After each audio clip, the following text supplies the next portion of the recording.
எங்க வீட்டுலாம் இந்த ஒரு குழம்பும் தொட்டுக்க ஆம்லெட்டும் வச்சா போதும். கட்டி நிறைய சோறு வச்சாலும் திரும்பி பாக்குறதுக்குள்ள காலி பண்ணிட்டு அந்த கறி இந்த சட்டியில கூட சாதம் வரவி சாப்பிடுவாங்க.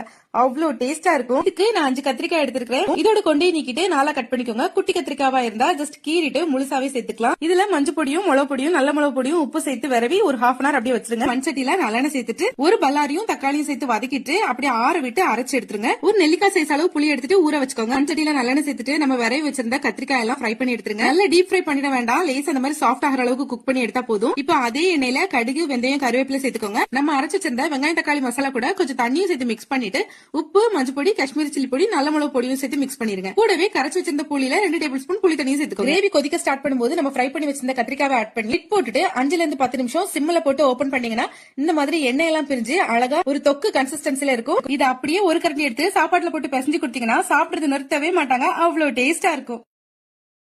Download ShareChat.